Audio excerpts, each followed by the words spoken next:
Just as we're like climbing and then about to descend, I switch, and then Vishav is on my wheel and he takes over. Mind you, Vishav and Dinesh are two of the best individual pursuiters in the country and two of the best team pursuiters also in the country. So their bike handling and their short power, I have no worries about whatsoever. So yeah, I was like, as long as I do my job, I'm sure they will do their job. And we climbed up and then we took a right. There's a crosswalk there and they had put barricades up. As we were approaching, like mind you, we're doing this at like 60 kilometers an hour, but I'm like hyper alert because I felt something was off. And I was right, the cops are looking somewhere else and there's people crossing and we're approaching. Oh, and it was scary, like, because it's a leaning. When we're in the skis and we lean into the corner, lean in, and like, just there's a guy that just brushes past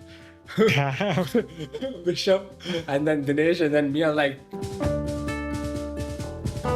again, never actually executed it in real life, but and then expecting to execute it in an Asian Continental Championships.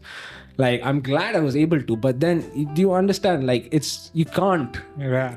It's just all of these things are instinct, muscle memory, and only comes by repeated exposure and repeated experience. And out of all of us that went, one guy has raced abroad. Out of 19 people, one guy has raced abroad. Shaurya, he's raced in Belgium.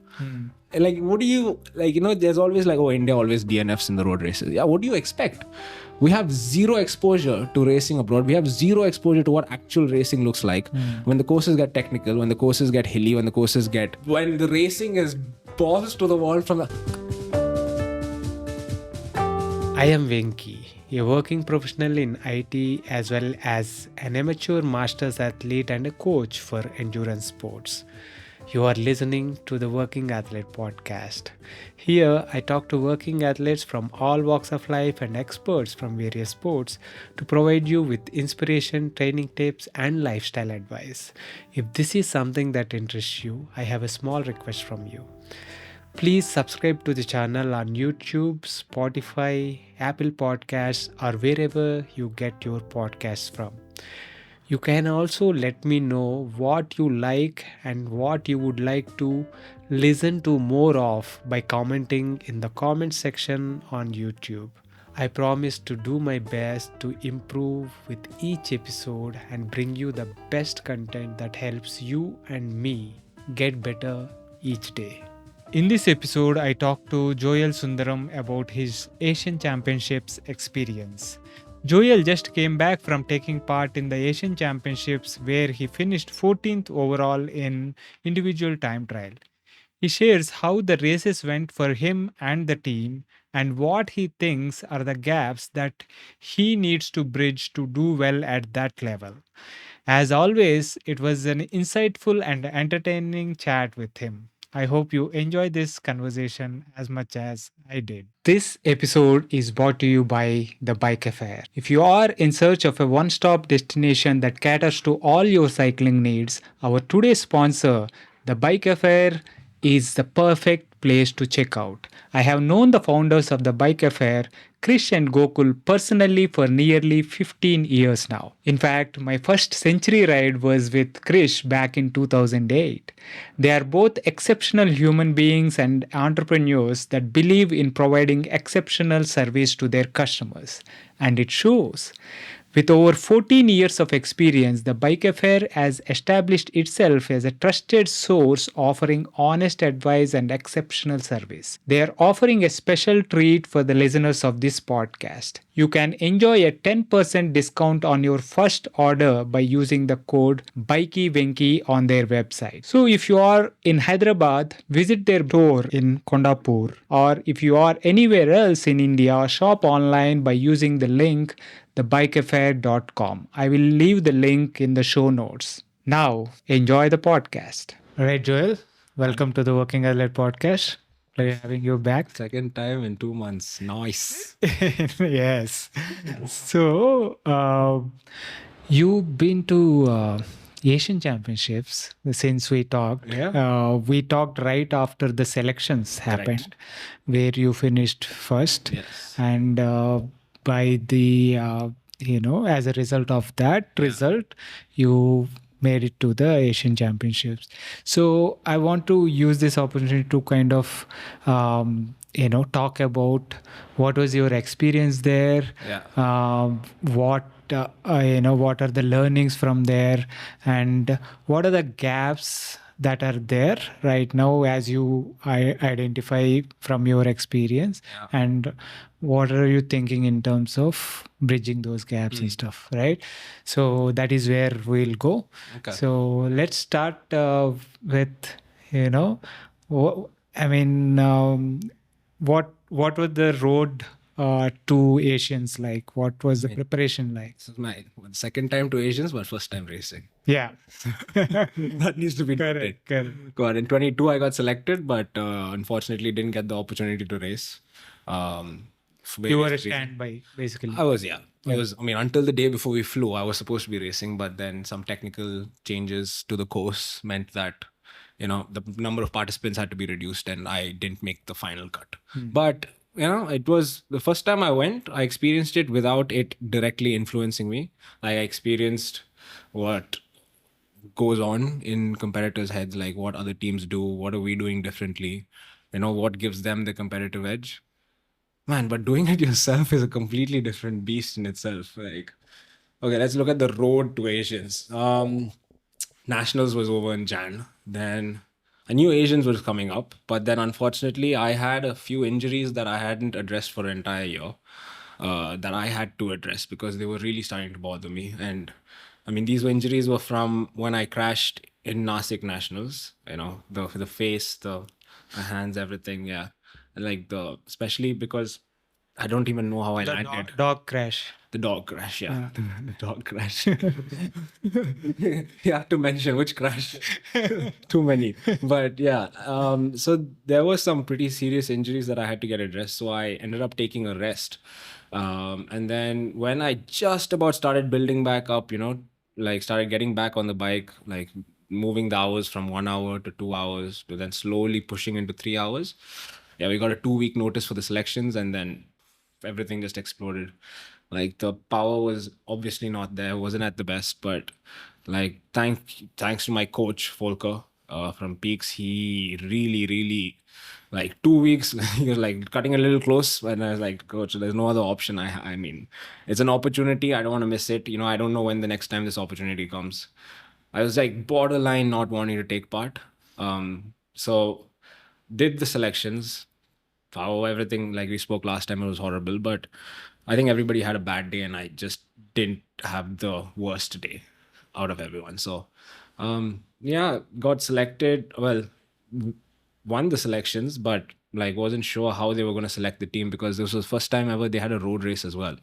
So didn't know if they were going to take results from the ITT or the road race or a combination of both, or like what exactly was happening there. But the most logical thing is to take results from the ITT. There are sprinters that are capable of sprinting at a finish line, but you have to first get to the finish line, and that tends to be the people who can time trial pretty decently that have the best chance of getting to the finish line. So getting to the finish line in Indian nationals is one thing. Getting to the finish line at Asians, we'll get to that later. But yeah, in the end, they selected the top three from the TT, which was me first, Dinesh second, and Surya Tatu third. And then they selected two under 23s, who are Tyagi and Vishav, both very good time trialists. Vishwajit of Railways.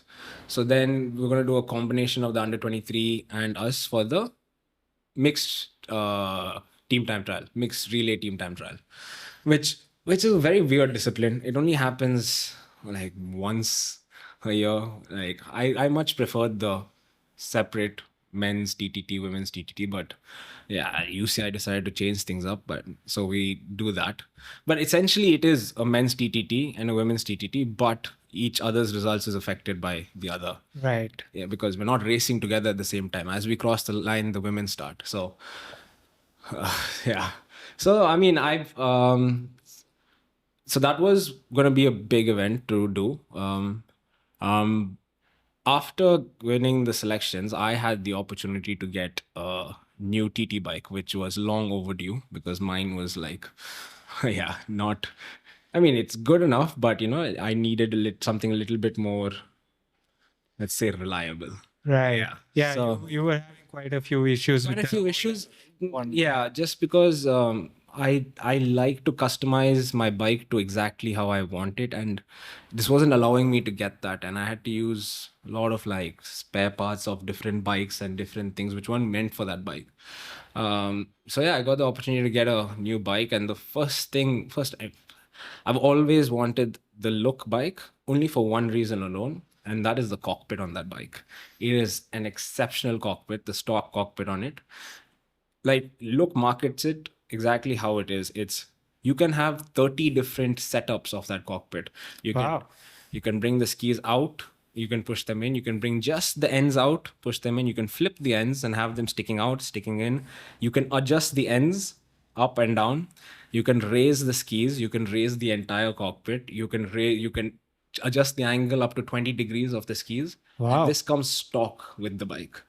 That So is really amazing for a TT bike. For a TT which, bike? which are really inflexible yeah. for And this thing. they have the armrests actually cup all the way from near your wrist to your elbow. So it's a big armrest and it's shaped like you see the fancy watch shop Right. aero coach armrest. It looks very similar to that, but just with endless customizations on it. Like, it's not a round stock ski. Awesome. So that was why I had my eyes on the look bike. And actually, I think when it first released, I called Rafi and I asked him, how much is it? He said a number and I was like, buy. But yeah, I got the opportunity to get it thanks to like the Tamil Nadu government and the sports development of Tamil Nadu. They really, really helped me there. So like, I think the day we spoke, that had like started working in motion. But until I had the bike in my hand, I didn't want to say anything, Right. because you don't want to jinx those kind of things. Correct. But authorizing funding and all, obviously for obvious reasons, is a challenge. And like, I had 3 weeks to get the bike. So 3 days before I fly out, the bike frame arrives. So now I was in this dilemma of, do I swap everything across? Obviously, it's a faster bike, but it is also disc brake. I don't have a disc brake group set. I don't have disc brake wheels. I don't have anything related to disc brake. But I have my bike, which is set up and ready. I'm used to it, but it's slower. I don't know when it's going to give up on me in the current setup that I have it in. So I just like sat for 2 days, weighed the pros and cons, and I was like, yeah, I'm just gonna build it. This is all in. This is all in or nothing. So there began my journey. I drove down to Chennai, where I picked up the frame, went to Pro Bikers, landed in Pro Bikers 10 a.m. And then Rahman Bhai and I built the bike together for 13 hours. 13 hours, because it was a challenge to build that bike. Man, everything is internal, everything is super aero, and then I'm trying to put mechanical disc calipers, so there's a wire that's running through, and and the bike, the frame itself is I didn't know this, exclusively only 12 speed. So Wow. yeah, and All right. I have an 11 speed group set. So there was some jugaad that had to be done in order for it to work, but Rahman Bhai is a genius. He made it work. So in the end, had the bike ready, had it built, and then I left. I reached Pro Bikers at 10 a.m. I left Pro Bikers at 11:30 p.m. I then got in my car, drove straight to Bangalore, went straight to Crankmeister when it opened, got a few more things adjusted, like put it on the trainer, rode it for a little bit on the trainer, had Nickel and she was there, had them look at the bike, just make sure. Baba did some more adjusting. I think my skis, he needed to be cut a little more. So then got it set up at Pro Bikers, at Crankmeister, then rode it, then went to Ashwin's house and rode it on the road at 5:30 in the evening. Yeah. With him following me in the car, because first time ever on the bike. But the moment I got on the bike, I just knew, oh, this is fast. Because I think we did the section from just at the end of the Esteem flyover, so like CCD to the toll and back. The average speed of that was 50 kilometers an hour Jeez. at like 270 watts. Wow. So I was like, wow, okay, this bike is fast. I'm not putting any effort into the bike is fast. And like, I really enjoyed it. Then the next day I went and did a mock TT. Again, very fast. Ended up taking the KOM on the STRR TT course. Hmm. So then I started feeling a little bit more confident with the bike. I spent the time in Pro Bikers and in Crankmeister setting up the position just exactly how I wanted it and what I was used to on the Merida. Obviously, I can't do it like for like, but like I made sure I measured everything exactly as the important measurements, obviously. Right. Yeah. And yeah, it felt perfect. Then immediately next day got it packed up in Crank and then flew up to Patiala, unpacked it there for one day. But mind you, there was a camp that was happening for like 2 weeks, and I couldn't go for the camp where in Patiala, where people were preparing for the Asians. I couldn't go because I was waiting for this bike because it doesn't make any sense for me to go and then the bike comes and then we have to come back and then go again. Right. So I got permission to, not attend the first few days. It got extended due to delays. But finally made it there, unpacked the bike, and then I'm supposed to be doing the TTT with Dinesh and Vishav. I've never ridden with them Yeah. ever. I've been ridden with them in road races. Like I know how Dinesh rides. Most of the time it's me and him who bring back breakaways in road races because we would have got a result in the TT the day before, and then they're like, "You have a result now. You work for us." Yeah.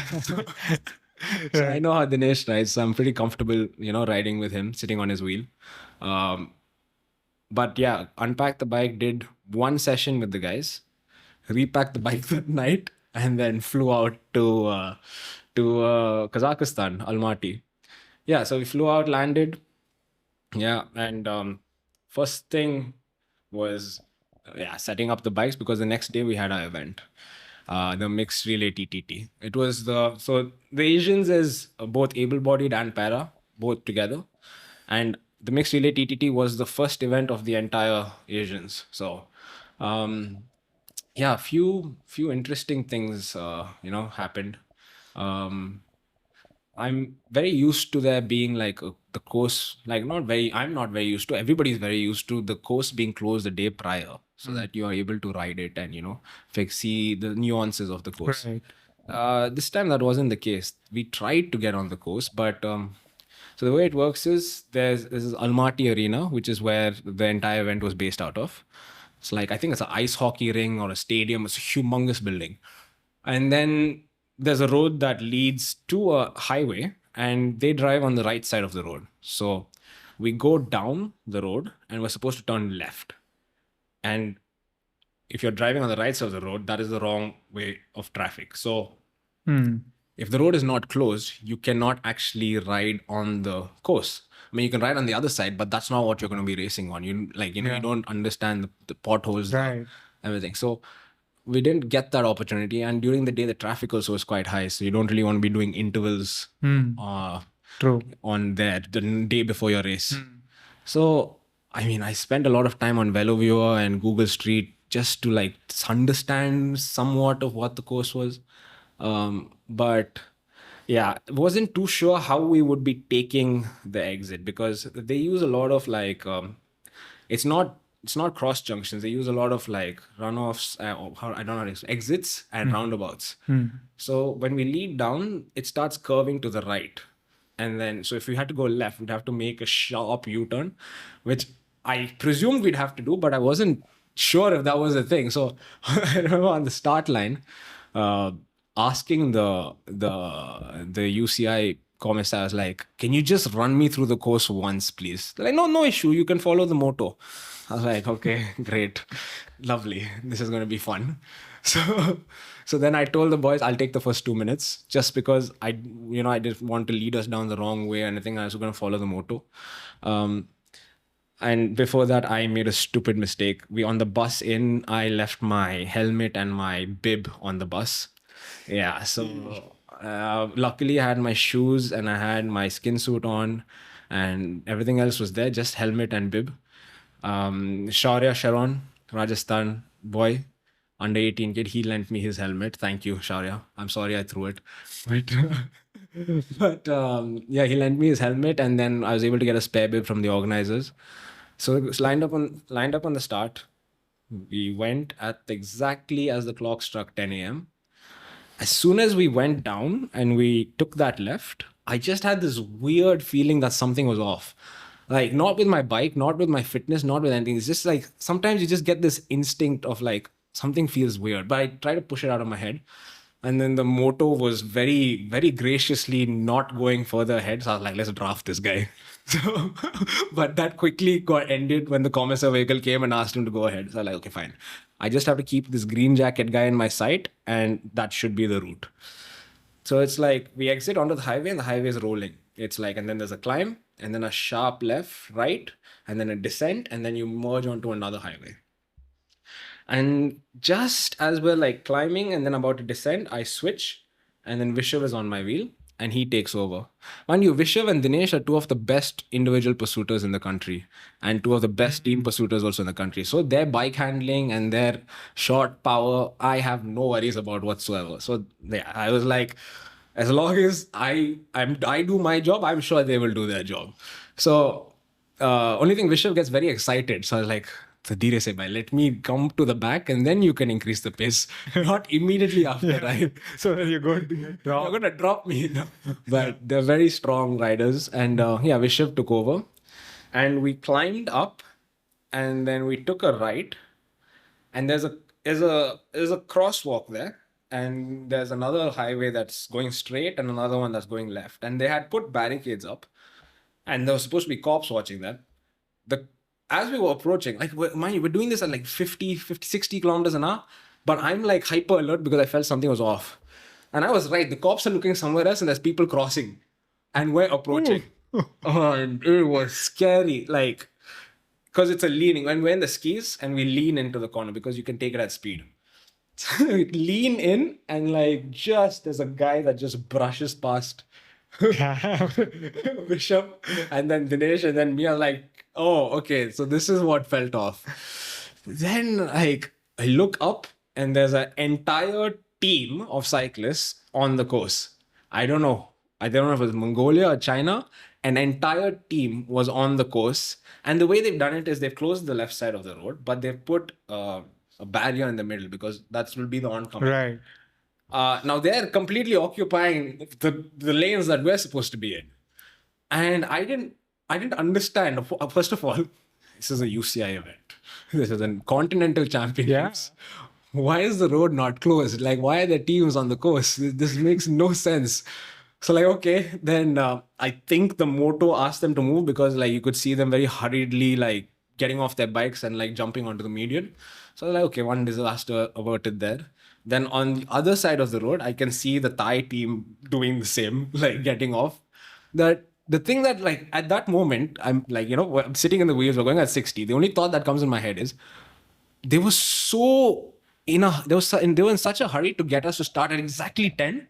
They didn't bother checking if the course was closed or like everybody had cleared off the course. Like, So since you were the first guys to start, you had to you know like. what I said after that? We were the guinea pigs.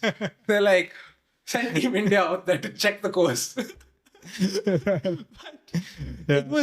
It's scary. It's very scary. Like when you're approaching at those speeds, and the way the course, I mean, it was closed, but there were cars parked on the side of the road. So if somebody suddenly came out, you wouldn't know. And there were like residential streets all along the coast. So someone came out of one of those, you wouldn't know. And not all of them had cops or barriers put up, not all the junctions. And we're like about halfway into the first leg. So it's a 20-kilometer leg. So you 10K out, 10K back, and then the women go. So we're halfway in, so about 5K in. And this is like a fast, really rapid section of the thing because I'm going at a negative 1.1% and with a tailwind, crosswind. So we're like averaging around 60 kilometers an hour over there. And I finish my turn and then I see something around 500 to a kilometer away. I don't know if it's somebody on the coast. I don't know if it's a policeman. I don't know what it was. Then I switch, then it's Vishav, then Vishav switches, then it's Dinesh. And Dinesh is now barreling and we're getting closer to this thing that I saw. I look up, it's not one thing, it's three things. It's three UAE riders. So, I mean, I'll have to do a visual demonstration. Okay, so if this is the median and this is us coming along, right? There is a break in the median, which I think the moto asked those riders to get out of the coast because there's no other place for them to go. So you'd assume they just get off the road as soon as possible. So 2 of those riders did do that. The third rider cuts left. Okay. And like I'm dictating it like it's all happened in a minute and a half. We had plenty of time to react. No, this happened in like 3 seconds or even less. He cuts left, and then I'm like, okay, he's going left, he's getting out of the way. We will split the riders. One guy on the left, 2 guys on the right, no problem. He then, without looking back, cuts right. He's now perpendicular to us approaching at 60 odd kilometers an hour. Damn. Dinesh slams his brakes. I had one hand on my skis and I reached down just for my front brake. Vishav had no time to react. So the median is here, and if I'm here, in his skis, he brushes past me on the right and pushes off me to maintain. Otherwise, he would have gone, he would have hit us, I would have hit Dinesh, and we would have been gone. But his bike handling, like all he was looking at was my wheel. Like when you're sitting third wheel, you can't really see too much ahead, because if you're seeing what's ahead, that means you're eating wind. Right. So he's sitting third wheel, and all he can see is my wheel, and my wheel is suddenly stopping. So what does he do? He just leans to the right in his skis, comes past me, pushes off me, and goes ahead of us. Just like the UAE riders here, he goes on the right of the UAE rider, Dinesh and I go on the left. At 60 kilometers an hour. Some bike handling. And That I is some I save. thought I'm gonna crash. I thought when he pushed off me, I'm in half in ski, half in brake. I was like, somehow managed to keep it upright.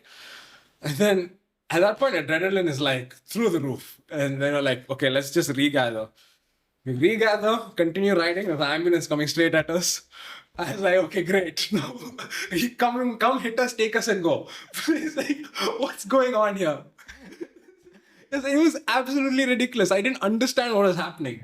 But at the end of the day, you just have to finish. You started a race, just finish it, and then let the rest play out however it needs to play out. So then we took the U-turn. Everything was smooth. Our turns, like apart from people trying to kill us, it felt amazing riding with these guys. Like it was just so smooth. There was no lack in communication. I've done one training session with them, and we haven't ridden the course. Like we didn't do a recce. It's just basically off of like Google Street View maps. Right. And the moto, I don't even know where he disappeared for a while. In the middle section, he was not there. But yeah, we took the U-turn, came back a slight uphill with a tailwind, still fast, hitting all the power targets. Like everything was just going very smoothly. Like I felt we were on a good one. Like genuinely felt we were on a good one. Looking at the speed, we were averaging around 52, 53 at that point. Then we, like coming into the last finish, like I told you, when we went out, we went down and then we took the right and it was like a U-turn to merge. So now when we're coming back, we're on the right side of the road. Like we are on the right side of the road, but on the flow of traffic. So the merging into this lane is pretty standard. It's like an entry, right? So that's what I assumed. But then Vishav, being the powerhouse that he is, he took the last stretch, like the last kilometer, which is a solid descent. We hit, I think, 75 or something like that on TT bikes. And he was like really pushing it. And his eyes were on the motorbike because the commissars told us follow the moto. The moto misses the exit and goes straight onto the basically how we entered the road. So it's like we're doing another U-turn and now we're on the wrong side of the road because the way it was is 2 lanes. Like you come out, you go, and then you come back. It's on the other side, and then you go down. There's a lollipop, and then you come back and you finish, and then the women start. Right. Now we're on the same side of the road where we started. Like, how does this work now? The lollipop's there. How do we get to this side? And I posted a picture on my story of us taking that exact turn. It was the 3 of us. I remember seeing Vishav, he's coming at mad speed, and then the moto suddenly turns right.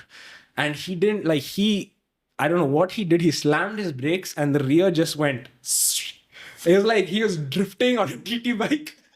And then he just followed the motor. And at that moment, I was like, no, this is the wrong side. Like, I'm at the back. I can't do anything. He's following the motor. And we didn't know what to do. And then we're finishing and they're like, wrong side. I'm like, what do? We can't do anything. And then I look over at the start ramp. And as we're finishing, the women are supposed to be lined up. They're not there.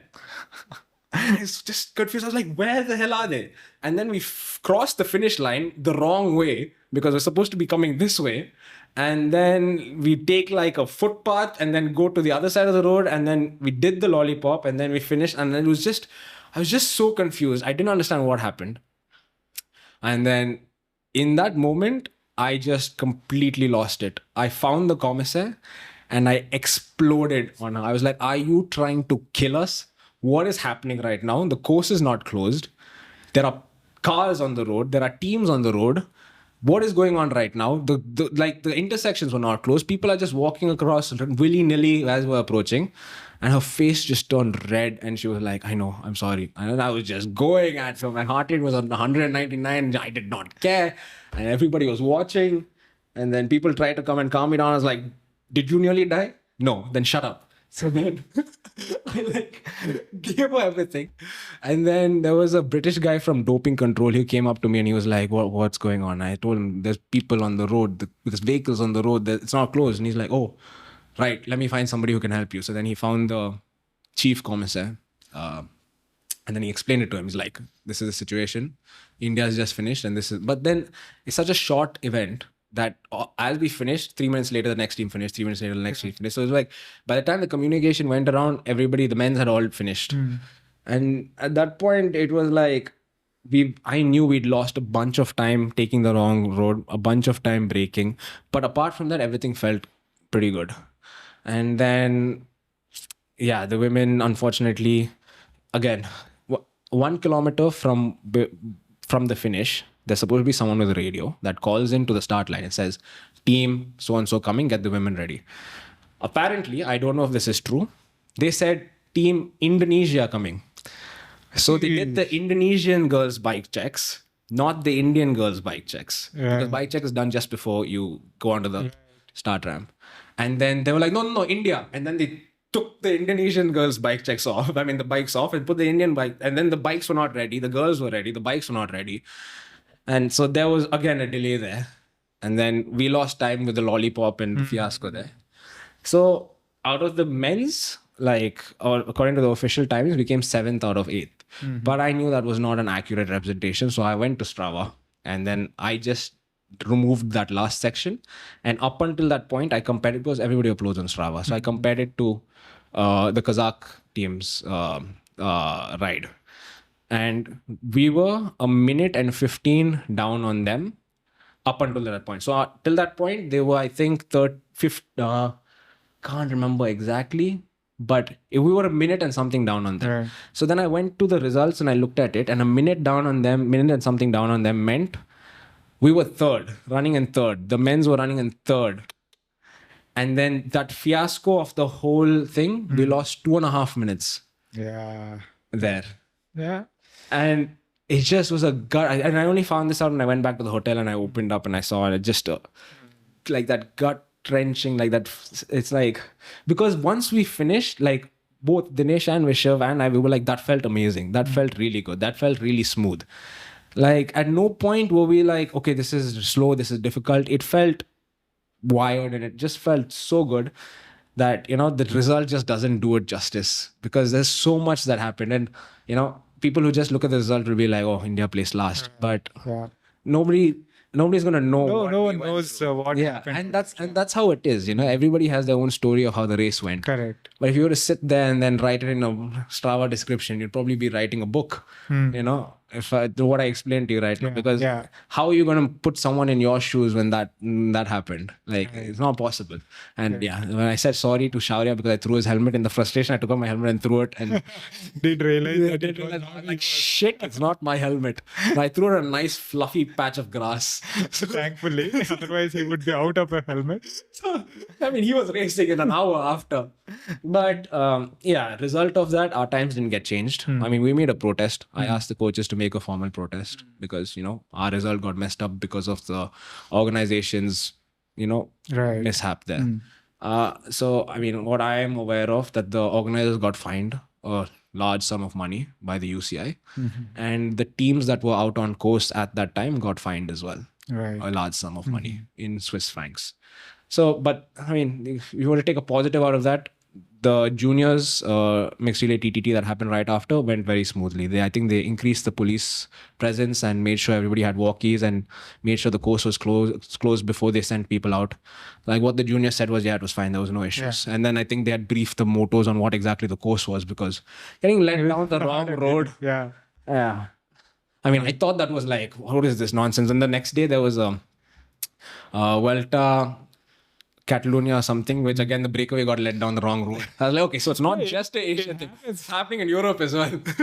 It happens at all levels. This is not something that is very unique to. Yeah. But yeah, It's just it's miscommunication. In the moment, it feels like, why is this happening to us? Why us? Why India? Why did we have to be the guinea pigs?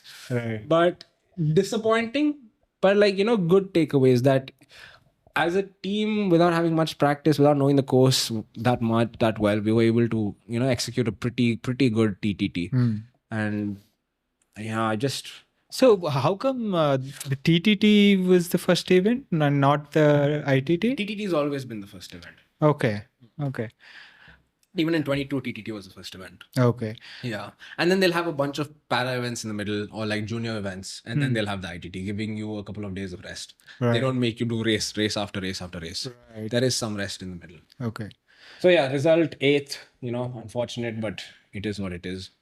But how was the ITT for you? Yeah. So then now, having ridden the course for the first time in a race, I was like, okay, I'm going to ride the course again in training. So they closed the road at 10 a.m.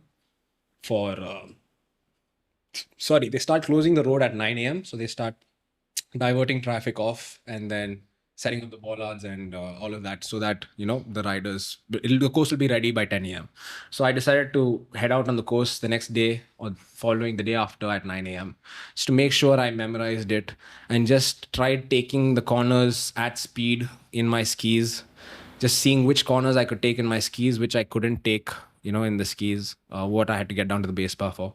And the only braking zone that I came up with was the U-turn. And I mean, that was it. The rest of it was either skis or like just base bar, just to lean the bike over more. So prepared as much as I could prepare for the course.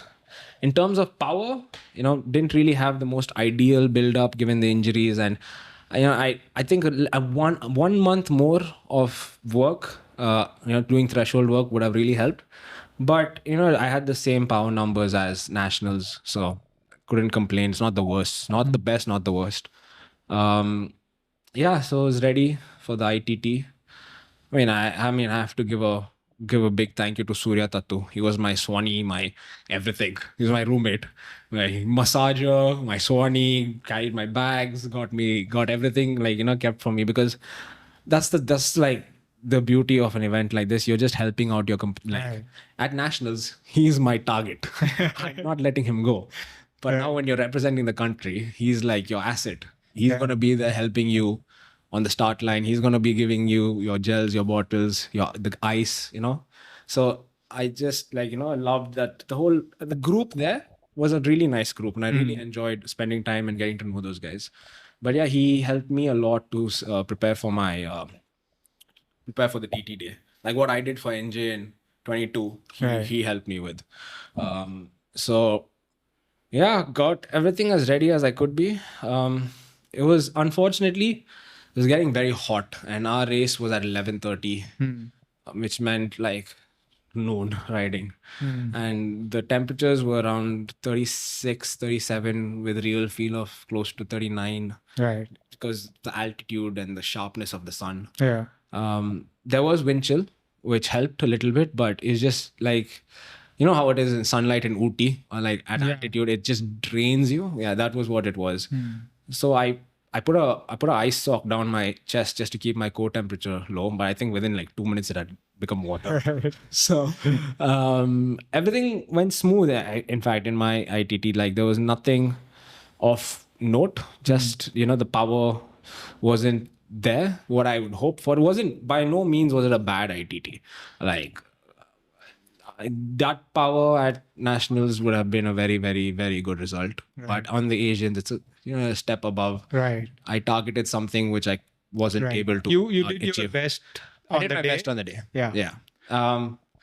So And the result was what? 14th out of 19. Right. I mean, I was wishing for a top 10.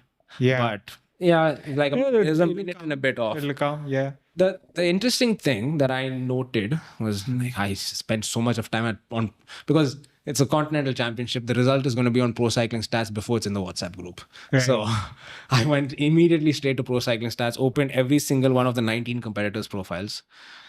Out of 19 competitors, and I did not understand this. There were 4 countries that had China in their name. Okay. Yeah, usually it's just China, right? There was Hong Kong, China. There was Taipei, China. Okay. There was China, China. There was Macau, China. Right. So I was like, okay, great. You guys now have 4 different places to put your strongest riders in.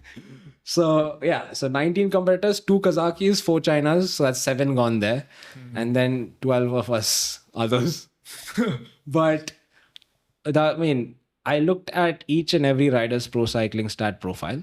And out of the 19, either 16 or 17 of them are all either Conti Pros, Pro Tour, or World Tour, which is a contrast compared to the previous years. If you look at 22 or like to 19, I'd say 50% of the field was amateurs, 50% was, pro contracted. This time it was like a solid 90% was under a pro contract. And it's just shows how much growth there's been in the continent. It is the biggest continent in the world. Right. And cycling is, like not the easiest sport to get into and sustain. So to see growth in that aspect and see that there are so many riders now that are contracted, like Korea has multiple Conti teams, Thailand has multiple Conti teams, Malaysia has a couple, Singapore. Like, so there are different opportunities in Asia itself. You don't have to always go to Europe now to get experience. There is pretty strong riders in Asia. So yeah, the satisfying thing out of that was I finished ahead of 1 World Tour and 2 Conti riders. So Ah, not bad. I mean, not too shabby. Yeah. But yeah, it's just always, that thinking of like I could have done more. What if I had the what ifs? Right. There's always That going to be will those always what be ifs. there. Yeah. But like thinking properly, I couldn't have executed any better. And like coming back to, I mean, I am riding a disc brake bike without any disc brake components. Like whose wheels did I ride? Yeah. Neil's front wheel and Shree's rear wheel. Again, these guys coming in clutch to save me.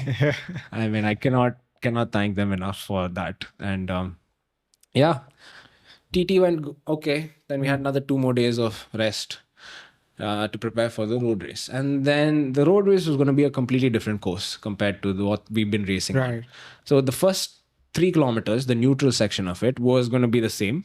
What's the distance, total distance of the road race? 145. Okay. Yeah. Yeah. And I remember seeing the parcours when it first came out a week before we flew.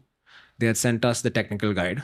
And I was like, I zoomed in because they didn't send us a file. They sent us the map thing. So I zoomed in as much as I could. Then I went to Strava and then I found like a landmark, and then I created the course on Strava to the best of my ability to just see what the elevation profile was. And I'm glad I did that because it was not flat. It was lumpy. I mean, that can be expected. Very lumpy. There was a 600 meter, 6.5% kicker, Right. Wow. followed by 8% descent with a 90-degree right. Yeah. Is it right or left? 90-degree right. Then a straight flat section with a tailwind where speeds were like averaged 60 kilometers an hour, which then you exit and then you merge onto the highway, which was one portion of the ITT course. And then you exit the highway, turn right. Sorry, yeah, you come to that kicker. In the middle, there's a section of around 1.5 kilometers, like 2.5% gradient. It falls flat with a headwind. So I looked at it and I was like, okay, this is going to be challenging. And it was a circuit. So we go out, neutral zone, enter the circuit, 11 point something kilometers, 12 laps of it, exit the circuit. That's the race. Right. 145 kilometers. So yeah, the boys who didn't do the ITT or didn't have races so from the TTT till the road race, had plenty of time in the middle to go and check out the course. Right. There were like, the first time they rode it, they were like, bro, somebody's going to get killed.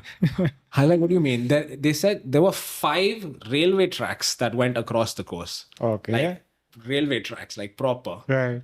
And I was like, I'm sure they'll tar over it. And they're like, what if they don't? They're like, okay, somebody's going to get killed. Nothing you can do, because the gap between tracks, and if someone enters it at a wrong angle, your wheel is getting jammed, you're flying over the bars. Thankfully, they tarred it. They completely closed off, became very safe. But did not eliminate the technicality of the course. It was like, we race on straight roads here. So that's not going to be, the same anywhere else in the world. See, I'd say one thing. My bike handling and cornering is decent for the sole reason that I started cycling in Ooty, and I had to keep up with Imad and Shri, who are both very good cyclists in this. So I was forced to get good at descending, because if I don't, they're dropping my ass. And so I wouldn't say I'm good or I'm great or I'm the best. It's decent. It's survivable.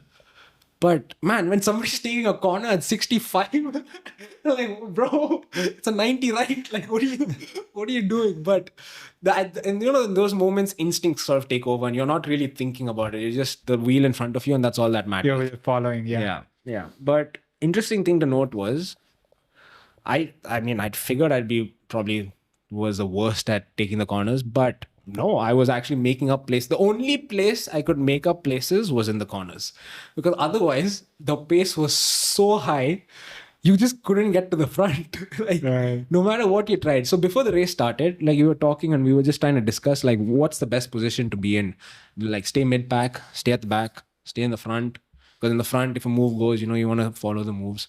And I came to the conclusion that mid pack would be safest and best, because you're not eating too much wind, you're able to react to moves, you're not at the back where you could potentially lose a wheel and get dropped, and there's always going to be wheels behind you. But then when you're in it at 190 odd BPM, like, sort of these things just disappear out of the head. And as far as like the theory of racing, I watch a lot of cycling, I watch a lot of podcasts, I watch a lot of like race reviews, my life revolves around cycling, let's be honest. So that's one thing, to know the theory of it, and then practically having to execute is a completely different ball game. Everything that you know suddenly is just it's gone. It's like, oh, what is this? Why I'm being thrown into the lion's den here? But like, my first international race, my first race outside India, my first event, my first UCI event, my first professional event, my first everything. Okay. And the guy who was riding next to me is under 23 world champion. He's been racing since he's 12. He's just come back from Vuelta, whatever, Burgos or whatever in Spain. He's just done like 7-day stage race, and he's come here now to like he's won the ITT by a minute and a half 2 days ago. How are we in the same field right now? Like, what's happening? So that's that moment of realization that I always knew that racing in India versus racing abroad is a completely different ball game. But then when you are expected to compete against them with zero experience of competing against people similar, like, I'll put it better in other words. In India, in like a nationals road race, national games, BBCH, whatever it is, I race in the front. I'm never at the back. I'm either chasing moves, creating moves, controlling the pace. I like racing in the front. I couldn't get to the front. Like, there was no opportunity to get to the front, because if you're going to try to get to the front, the guy in the front is probably putting out 500 watts. Everybody's strung out. 85 riders are strung out in a straight line. You getting to the front is going to cost you insane amount of energy. But then there comes the caveat of sitting at the back, the Constantina effect. When one guy attacks, the first guy on his wheel probably has to do a 1 second effort to close that gap. What about the 50th guy? He's doing a 30-second effort. The rubber band effect. Exactly. Because each person is reacting just that fraction of a second later. And the guy sitting last wheel is having to put in a massive effort to close that wheel down.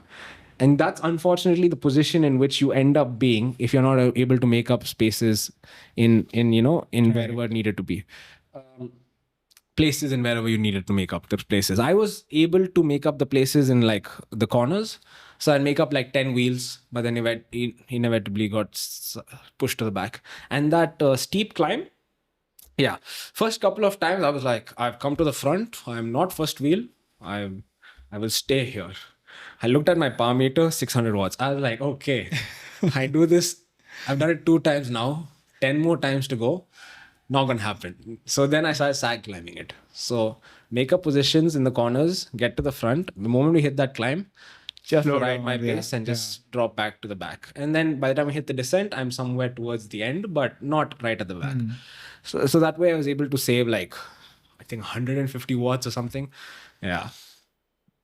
Smartest decision I've ever made in my life. But like stuff like that, small things, like even knowing what sag climbing is, like who knows what sag climbing is that's racing on flat roads? Right. Like, you know, it's only because of watching and studying the sport that I even knew that there were such things like this. And also taking corners.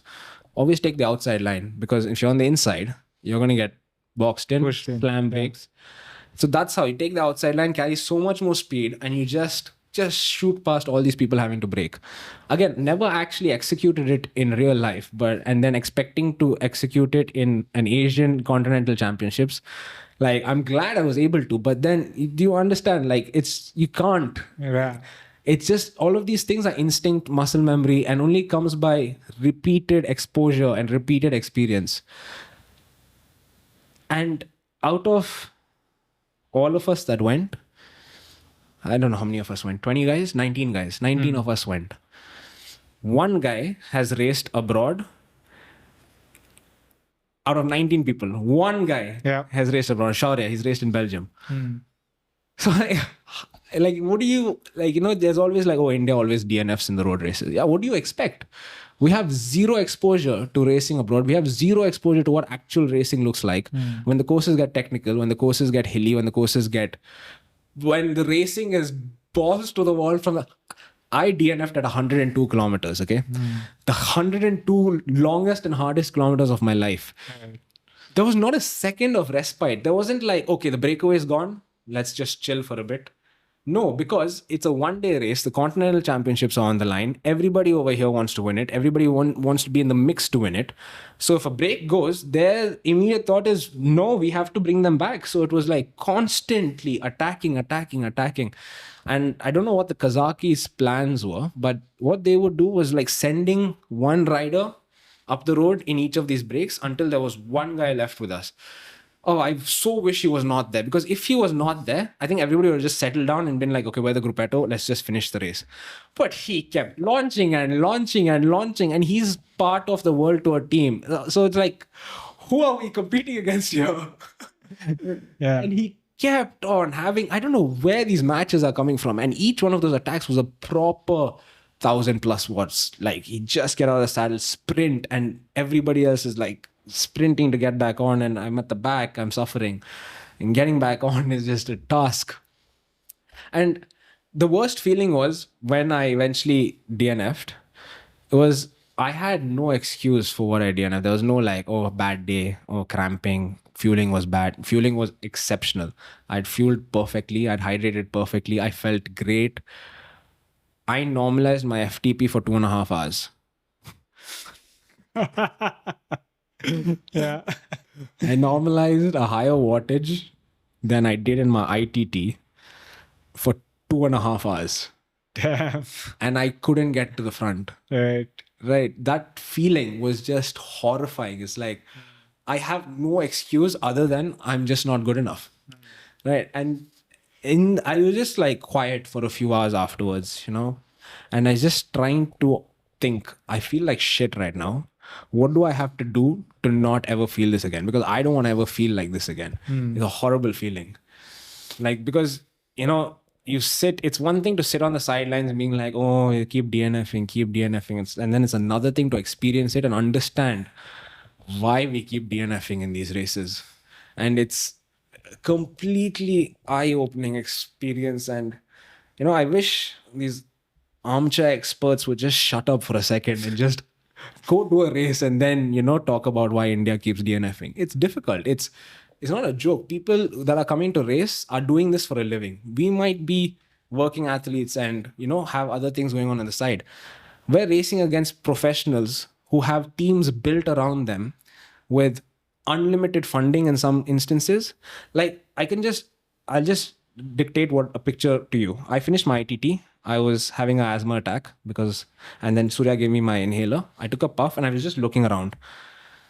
Japan had a cooler set out with ice packs and fans set out for the riders to come sit down, fan in front of them. They had each rider had a Swanee. The Kazakh riders had a car, a tent, 2 Swanees for each rider. The trainer was set up to cool down. Iran, same. Thailand, Indonesia, everything the same. They had multiple people per rider to look after them once they finished.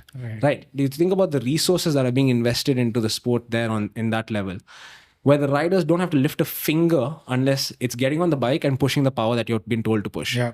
There's no other side job. Okay, that's all of these things add up over time. You do that I had the brilliant pleasure of meeting Abhinav Bindra over the weekend. Wow. Yeah, this last weekend. So that's why I was traveling a lot. And he said something, it's really stuck in my head. India, we have an obsession. This is my thought. He didn't say this. India has an obsession with the Olympics. Like we always think about the Olympics. We want to win Olympics. And that obsession only comes into play when it's Olympic year. He has a saying that is, it's not every 4 years, it's every day. Right? If you want to perform at the highest level, you have to be doing greatness every single day, not every 4 years. And that quote just stuck in my head. I'm like, wow, how can you be expected to perform if not every day is not like, with perfection? Perfection is unattainable, but perfection being the target, that should be the goal. Being able to provide, and obviously there is money that comes with all these resources that these athletes have. But then when you're competing against them, let's try and close that gap down. Instead of you can't just write a blank check to the Indian cycling team. But there are other ways in which, that gap can be closed down. I built my bike plus 3 other riders' bikes when I was there. I was diagnosing bike issues for other people because if I don't do it, who's going to do it? Right? It's not that I'm going out of my way to help them. No, we're a team. We're here as a team. If he's having an issue, I'm having an issue because Team India is having an issue. Yeah. Right? So it's the same thing was in 22 when I spent an entire day recabling Arvind's bike because who else was going to do it? He had to train, he had to do his racing. There's no other option. So if, people are there that can take away these little headaches from us, that's one small step. Right. Maybe help with recovery, another small step. Maybe send us outside to race. Money will come from somewhere. Money will always come and go. Yeah. But the opportunity or the option, to go out and race and get exposure, get experience, that's something we definitely need. Yeah, that's how you get better. The riders will get better with the exposure. Correct. That they can ride compete with those guys. Yeah. Over and over again. Yeah. It need not be like Belgium and all that. You can go to Southeast Asian races and events to participate, and then work towards improving them. There is a Southeast Asian event that's on my mind, and Shri and I have been talking about it for a while. It's Petronas Tour of Malaysia. It's a 7-day stage race. I don't know how, but I want somehow for us to make a team and go there and race. It doesn't matter how we perform. But there is so much of racing that is available just outside because let's be honest, we're not going to get competitive racing in India because the most competitive racing we're going to get in India is BBCH. Right. I'm not saying nationals because nationals is not competitive. Nationals road race is one of the easiest road races to finish because nobody wants to expend energy. They just want to sprint at the end. BBCH races are the hardest races that happen in India because there is nothing to lose. Right. It's just racing. Right.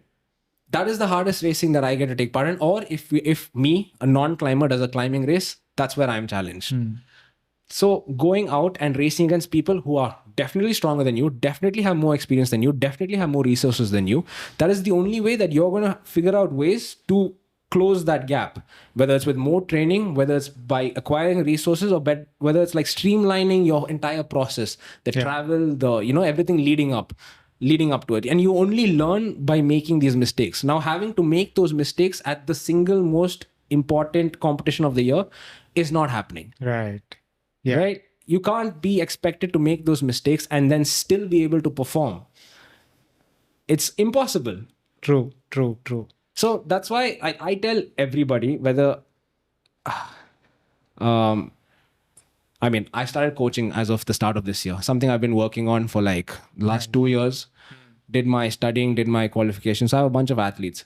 And I tell them, just if you find a race in your area in a drivable distance, go take part in it.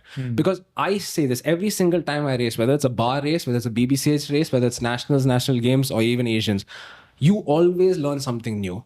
And that kind of experience can only come when you're racing. Like there is putting out power numbers in training, and then there's racing. In racing, nothing matters. Like you're just thinking about the best performance, crossing the finish line, either the fastest or the first, or like whatever the goal of the event is, right? Like you're able to push yourself to another limit which you didn't know was possible. I have never normalized my FTP for 2.5 hours ever before. Right. And I was forced to because I had no other option in this event. Right. So if you were kind of, taking part in these Southeast Asian races outside, right? Yeah. You would get multiple chances of doing that. You won't be experiencing that for the first time. Exactly. In the most important race. Exactly the thing. Like it's like, imagine I like explain this to my dad like this. Imagine like a chemistry practical where you're like, I know what Bunsen burner is, I know what the chemicals are, I know all of this, and then you've never touched any of it in your life, and then you have to write the exam and you're mixing the chemicals and they're exploding in front of your face right now. You're like, what's happening? That's exactly what it felt like. You're just like, you know all the theory of it, but then when you have to execute it at 195 BPM at 65 kilometers an hour, it's not happening for maybe it won't happen for the first time, second time, third time, fourth time, but eventually certain things will become habit, will become muscle memory, will become instinct. And that's what's required. Like another example was in the peloton, we're all in a bunch. And then I think one of the Kazaki riders was looking ahead to see where his teammates were. This is in the neutral zone. So he's trying to see where his teammates were. And then 3 were in front. He was the 4th guy. And then 5th guy was not there. Instinctively, he like looked over and he's like, can I? And then he put his hand on me and because you don't turn around in a bunch, right? You never turn around in a bunch.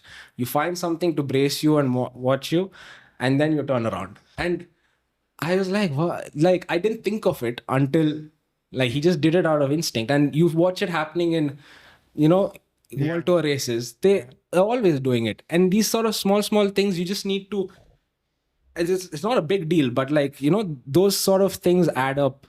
Knowing the racing lines, knowing how to take corners, knowing where to brake, knowing how to avoid a pedal strike if you're cornering fast. Because where are we cornering at 65 kilometers an hour in India? If you're doing that, you're like brushing with death because there's probably some vehicle coming on the wrong side of the road. Right? You don't get that experience. Like what Shri also said when he did the Grand Fondo Worlds in the UK. Yeah. I still have to edit that video, but there is a GoPro video of his which he had on his bike. He did a climb and he was in the top 15, top 20 places. And then came a descent of 10 minutes where the average speed was 78 kilometers an hour. He lost 150 wheels. Wow. Because from the pure fact that he had never done it before, Yeah. he's like, bro, how do you descend that fast? People were going past him pedaling. And he's like, 70 kilometers. I'm holding 70 kilometers an hour and people are going past me. Like, what do? You can't do anything about it in that situation. It's just not possible to do anything because you've never done it before. Right. So, yeah, I mean, just wish that Yeah. it didn't have to be that way. It is about, the only way to get better, the only way we could, bridge those gaps. Yeah. In ITT, it is one thing. Yeah. You Totally have different thing. you work on your FTP, you work on a bit of bike handling. You'll be there. Yeah. But for road racing, there is no other way other than you go out, experience it time and again. Yeah. But of course, it comes with, you need the money to get there and all that. The resources. See, the thing is, something I found out is the resources will come, but there has to be first, a proper, what's that word I'm missing? Intent. That's the word, intent. there has to be intent. It's like, what is your intent here? Is it just to go abroad, have a fun time and come back? No. Or is it to go gain experience and bring back that experience here and spread it, and like more people go with that same intent? See, now it's like great to see that India is investing in the track program. Like the track boys were recently in Germany Right. racing over there. Yeah. Hashveer and the sprinters. Like they're getting exposure, they're collecting points to qualify for world championships. You know, all of this adds up. And I'm sure you asked them the same thing. Did you learn something from the race? Of course they learned, because every single time you pin on a bib, there is something to be learned, either from your mistakes or watching other people race. Yeah. Right? And just if you were to think about somebody who doesn't live in South India, or, you know, how many times do you think in a year that they pin on a bib? Yeah.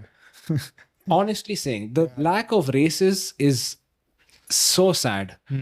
If you live in Bangalore, you're like 4-hour drive to Chennai, 4-hour drive to Kottayam. I mean, a little more than that.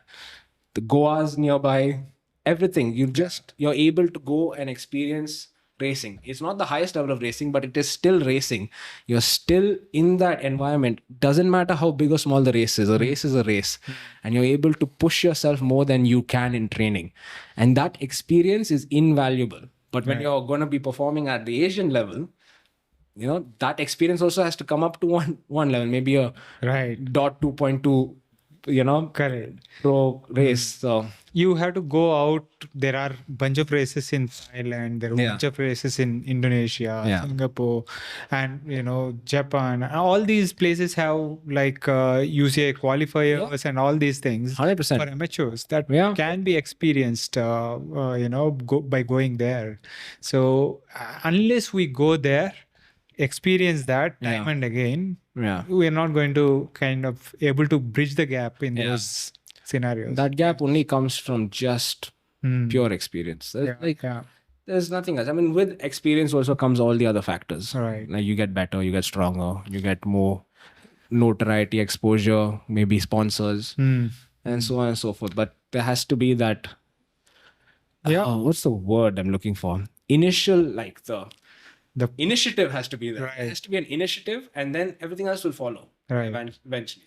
So that intent has to be there. That initiative has to be there. I need to do this, right? It becomes less of a want than a requirement now. It's like because let's just be honest with ourselves. Belgium right now and Europe racing is not in our Orchard. You're gonna go there. You're gonna DNF maybe 50% of the races just because they're 6'2" monsters that'll probably be towering over you. And it's like, yeah, maybe some people can thrive in an environment like that. But then if you look at the sustainability of it, you have to think about what is the expenditure versus what is the outcome, what is the return on this investment, because not everybody has the luxury to go there out of their own pocket, right? You're going to be getting sponsors. Now, you have to also have respect for the sponsors' money. Where is it coming from? Right. And now if you're going to go there and DNF half the races you take part in, you're wasting somebody's hard-earned money, right? So you think about the return. And in that aspect, Asia is a perfect market for us to go and race in. There are so many brilliant teams, brilliant races over there, which we just seem to ignore because where does the World Tour race? In Europe. So we completely forget on what's right on our doorstep. But for us, that's the requirement. We need to go there and race. And like, because these are the people who are going to come to Asians and completely destroy everything. Like the Asian Championships was won by a Korean. Right. Not a Kazakh rider, a Korean won it in a bunch sprint from like, I think it was a breakaway of like 15, 20 riders. So awesome. Good experience. Just wish it didn't have to be that way. Yeah, but So much to take away.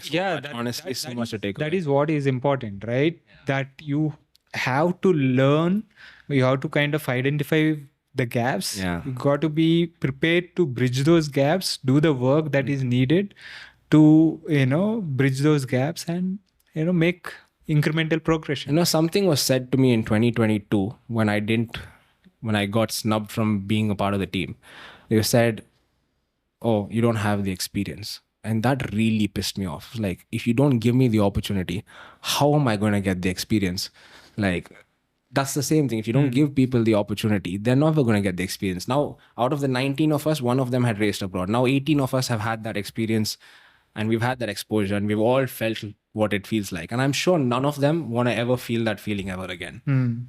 right? So now that's 18 people who have had that experience just because you didn't want to, like, and I'm glad that that wasn't even a thought that came in CFI's head. Oh, let's send more experienced people, because generation time's moving on. Right. You know, the next generation is coming in. In 2022, I was the youngest person. 2024, I was the oldest person on the team. Okay. In 2 years' time, times just move forward. So start giving these people that experience, and then that'll take care of itself. Right. Right. Lack of experience is never, ever, should ever be an excuse to snub somebody from taking part in a race. Ever. And I don't wish that upon anybody ever going. No, but that's always going to be there. Yeah, it's always going to be there. Especially in scenarios where there are like TTTs and stuff. There are those things are going to be taken into consideration. But like we talked about, going out, experiencing it, experiencing more of these races in the Asian circuit and stuff will hold you in good stead, not only at the nationals, of course, but these places where Asians, you can go and show the results. And then obviously, CFI and everyone else will be pleased, and it'll continue to thrive, I guess. Yeah. I mean, unfortunately, I just wish India had a continental team, which Right. is just as bad. Yeah, let's build one. Let's hope. Yeah, let's create one. You're the one who is going to build one. Let's see. Let's see. All right. Thanks, Venki. All right. Nice On chat. that note, thank you for taking the time. Yeah. Awesome. Until Alrighty. next time. Next time. That was my conversation with Joel. I hope you enjoyed that. If you are enjoying these podcasts and are finding them useful, please consider supporting the podcast by subscribing to it on YouTube as well as on your favorite podcasting app. It really helps. Thanks again for your continued support. See you next week with another guest.